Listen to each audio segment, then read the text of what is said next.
Aksi pencurian kabel menara telekomunikasi di Kecamatan Sukarami, Palembang terekam warga sekitar.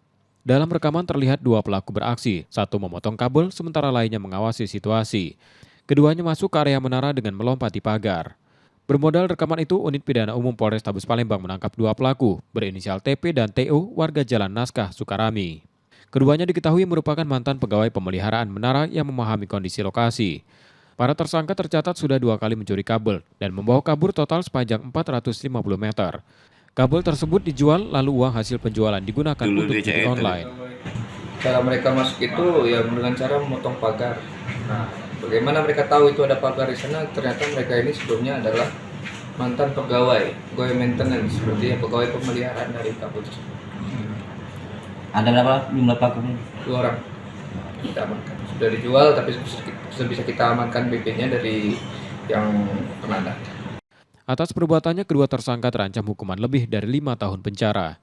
Yudi Kiswanto, Kompas TV, Palembang, Sumatera Selatan.